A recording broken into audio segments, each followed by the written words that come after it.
네, 이번 시간은 삼선 토론 유니원 대 유니원 시간입니다. 자, 여러분께서 뉴스로 정치 이슈를 보시면 조각조각 나 있습니다. 발언들이 따로 분류돼 있고 강조돼 있죠. 이 시간에는 다 연결해서 좀 깊은 시각으로 두 분의 묵직한 목소리 들려드리도록 하겠습니다.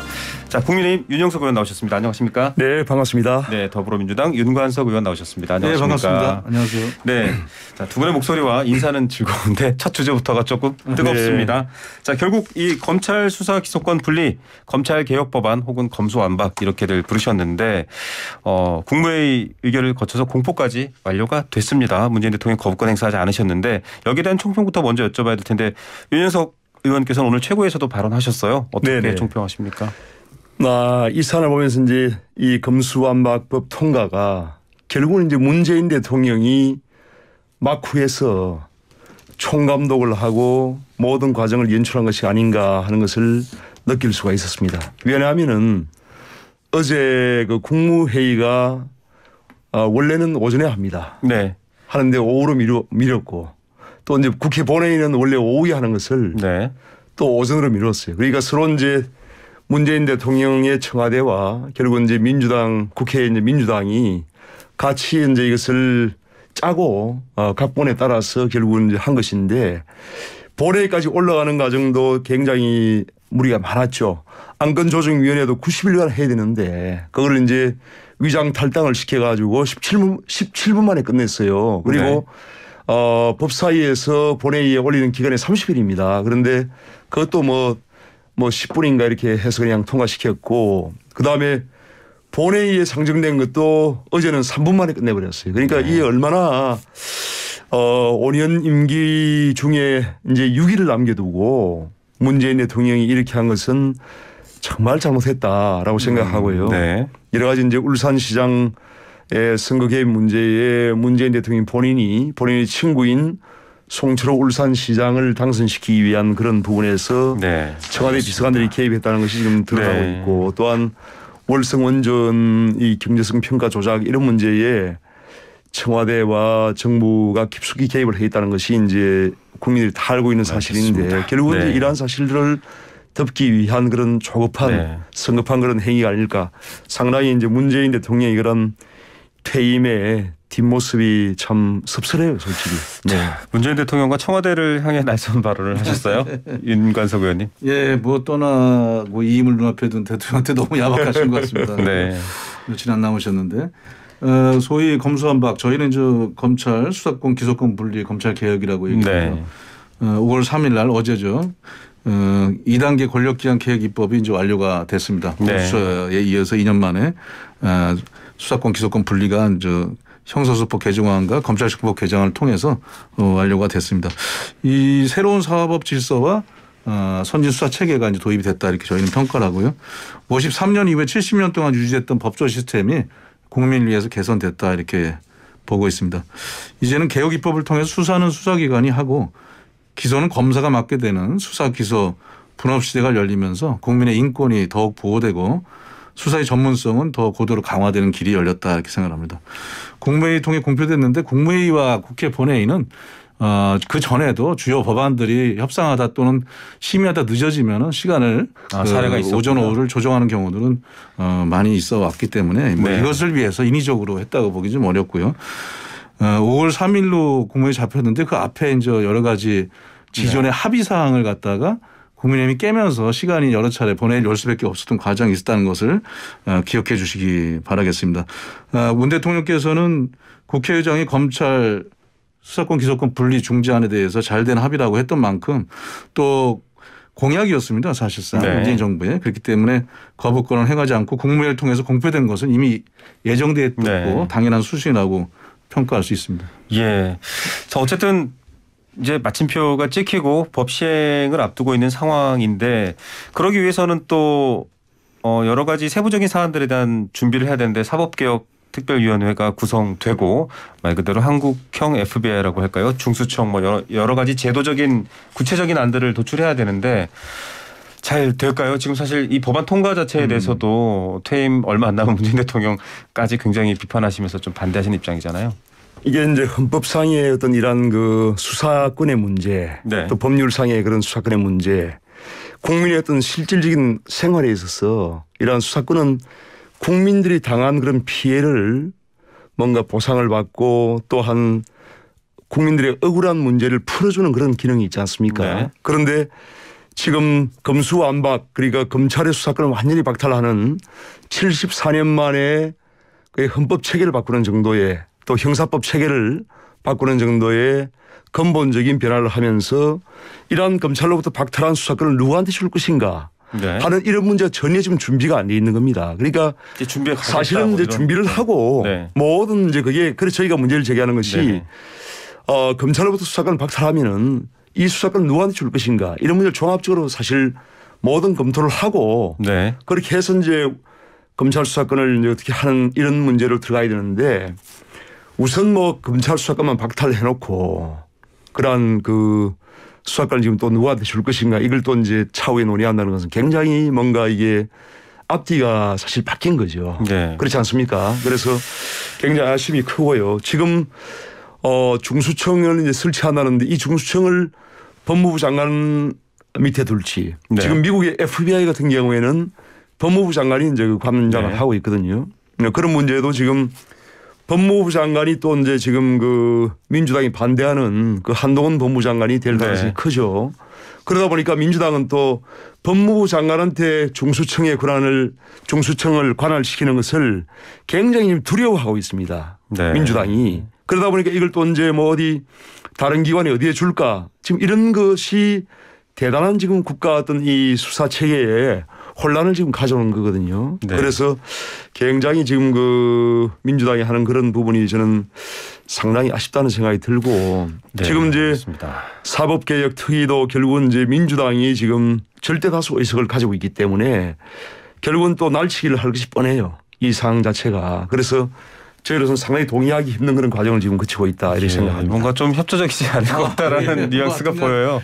예, 지금 이제 그 뭐 대안이 없다고 하는데 네. 그 대안과 로드맵에 대해서는 그래서 저희가 지난번에 4월 20일 다 합의한 거 아니겠습니까? 네. 그때 이제 민주당과 국민의힘과 국회의장과 이렇게 합의해서 합의안을 발표했고 의총에서 다 먼저 심지어는 국힘이 이제 그걸 수용 찬성을 했고 또 인수위에서도 환영 수용 논평이 나왔고 당선자도 뭐 잘된 합의라고 얘기하고 코멘트하는 거 기사들이 나왔는데 갑자기 이제 그걸 갖다가 이제 합의를 깨면서 절차를 제기하는 것은 저는 맞지 않다. 약간 적반하장이라고 좀 생각을 합니다. 그래서 이제는 그런 대안과 로드맵에 대해서는 합의 내용이 있었던 사법개혁 특위 네. 이걸 하기로 돼 있었거든요. 사개특위에 대해서도 설치 문제는 어제 구성과 함께 법이 통과가 됐습니다. 앞으로 6개월간 대안이 어떤 것인지 이걸 어떤 산하에 놓고 할 것인지 뭐 이런 거 한국형 FBI 중수청이 될지 이런 거에 대해서 같이 머리를 맞대고 논의하는데 절대 다수 한 7대 5대 1로 구성해서 통과가 됐거든요. 그렇기 때문에 네. 뭐 같이 잘 논의해서 합의하면 저는 된다고 생각합니다. 이렇게 뭐 날치기 일방 통과 이렇게 전제하지 마시고 좋은 의견들을 같이 여기서 하면 될 것 같고요. 그래서 이제 6개월 내에 안을 만들면 1년 이내에 그 중수청이 됐던 뭐 어떤 한국형 FBI 전담할 수사 전담 기구를 출범시키게 돼 있기 때문에 1년 6개월의 시간이 남아 있습니다. 그래서 같이 논의하면 될 거라고 생각하고요. 그리고 이제 자꾸 이제 방탄이라고 하는데 사실 뭐 진짜 문제가 있다면 경찰이 수사할 수도 있고 또 공직자들은 공수처가 지금 수사할 수 있는 거 아니겠습니까? 네. 또 이게 기구가 출범하면 그 기구에서 중수청이 됐든 하고 미진하면 또 검찰이 보완하면 되기 때문에 이 부분에 대해서는 너무 정략적으로 해석할 필요는 없다 이렇게 생각하고 새로운 사법 질서를 가지고 이제 그 인수위와 새로 출범하는 정부에서는 어떻게 이것을 갖다가 현실적으로 적용하고 안착시킬 수 있는 것인가 이런 준비를 하는 것이 오히려 맞다고 생각합니다. 네, 선거 관련해서도 올 12월까지는 일단 현 검찰이 수사를 할 수 있습니다. 관련된 내용이 일단 보완책이 있는데 윤석열 정부 국정과제에서 검찰 독립성 강화 얘기도 나왔는데 지금 검찰에서는 이 통과된 법 자체가 위헌이다. 뭐 그렇다고 어떻게 위헌 제청을 할 건가 이런 부분들에 대해서는 아직 알려진 바가 없습니다만 뭐 고발인의 이의 신청권 제한이라든지 이런 부분들이 조금 위헌적이지 않냐라는 검찰의 주장이 있습니다. 어떻게 보세요? 지금 시민단체도 이제 위헌 소송을 지금 제기한 상태고요. 그다음에 이제 검찰청이 이 권한쟁의의 그런 당사자로서 심판을 좀 청구해놓은 상태인데 그런 이제 심판을 청구할 자격이 있는지 여부에 대해서는 지금 심사를 하고 있는 상황이고요. 이제 그와는 별도로 이 검찰로서는 당연히 이제 그러한 주장을 할 수 있겠죠. 그리고 이제 헌법재판소에서 이것이 어떻게 받아들일지는 이제 두고 봐야 되는 상황인데 네. 저는 앞으로 이제 벌어질 그런 일들을 조금 예견을 해보면은 결국 이제 국가의 이 수사권 체계가 상당히 이제 분산될 가능성이 커요. 그렇게 네. 되면 결국은 이제 경찰과 또 이제 검찰에도 결국은 지금 법무장관이 상설 특검을 발휘할 수 있는 권한이 지금 있지 네. 않습니까? 법상으로. 그렇기 때문에 결국은 법무부 장관이 상설 특검을 설치하게 되면은 또 검찰 인력을 또 네. 파견시켜서 상설 특검을 운영할 수밖에 없죠. 그러니까 결국은 이제 경찰도 수사권을 가지고 되고 법무부 장관이 직접적인 수사권을 가지고 될 거예요. 이렇게 네. 되면은. 그리고 방금 말씀하신 중수청 이런 부분도 결국은 이제 민주당에서는 법무부 산하에 들어오는 것을 상당히 이제 두려워할 것이기 때문에 예를 들면 총리실 산하로 이제 옮기게 되면은 총리실도 결국은 수사권을 가지게 됩니다. 네. 그러게 되면은 굉장히 수사권이 이게 산만하게 흩어지고 집중이 안 되는 그런 현상이 발생을 하게 되고 앞으로 어쩌면은 그런 여러 가지 어떤 정치적인 어떤 사건들에 대한 그런 수사가 잘못하면은 민주당이 지금 이러한 그 무리한 입법을 함으로써 그러한 부분에 대해서 면죄부를 줄 수 있고 정당화시킬 수 있는 그런 부분도 저는 있다고 생각해요. 권은희 의원은 저희 프로그램에 나오셔가지고 네. 경찰이나 현 수사기관들이 잘하고 검찰이 수사를 제일 못한다. 현장성이 떨어진다. 이런 지적도. 그런 건 아니겠죠. 네. 네. 알겠습니다. 어떤 네네. 입장에서요? 지금 윤영석 의원님께서 걱정이 많으십니다. 이제 그것이 이제 그런 논의를 하기 위해서 이제 사법개혁 특별위원회 사개특위에서 논의하자는 거고요. 네. 법무부에 가든 뭐 총리실 산하로 가든 중수청은 독자 수사권을 갖는 겁니다. 수사권을 가져가겠다는 것이 아니고요. 네. 그 관할을 두는 거고 총리는 뭐 윤석열 정부의 총리 아니겠습니까? 법무부 장관이 윤석열 정부에서 그 임명된 장관인 네. 것처럼 그래서 그런 건 사개특위에서. 그런 걸 갖고 차이를 수 있거나 또 저희가 뭐 자의적으로 그 두려워한다 이런 것은 전혀 네. 사실과 맞지 않을 수밖에 없다 이렇게 생각하고 오히려 이제 검찰이 국민들한테도 검찰 권력이 이제 집단화되면서 70년간 너무 무서워리 권력을 누리다 보니까 피해를 본 사람들도 많이 있지 않습니까? 그래서 네. 전 무리한 수사도 많았고 인권 침해 수사도 많았고 근데 반면에 자신들의 가족이 저기 내부 구성원에 대한 수사라든지 이건 거의 뭐 녹슨칼 무딘칼 정도가 아니라 이제 손방망이 정도를 하는 거 보면서 공수처도 출연하게 됐고 네. 이번에 이제 수사기소 분리가 됐다고 생각합니다. 그래서 이런 선택적 정치적 자의적 수사에 대한 하나의 새로운 선진 시스템이 온 거로 생각하고 새로운 사법 질서를 잘 안착시키는데 함께 노력할 필요가 있다. 국회가 입법한 것을 계속 검찰이 집단 행동을 그동안 해왔는데 또 뭐 위헌 소송되고 국가가 입법에 대해서 정면으로 지금 부인하는 꼴이 되지 않겠습니까? 국민의힘에서 걱정하는 여러 가지 수사를 막기 위한 이제 조치 아니냐라는 걸 깰 수 있는 수사가 만약에 개시가 되면 별로 이게 그런 의도는 아니네. 뭔가 방탄은 아니었네라고 판단하실 수 있겠네요. 그렇죠. 이제 사실 이제 저도 이제 방금 우리 윤관숙 의원님께서 말씀하신 그런 부분 일부 동의하는 부분도 많습니다. 사실은.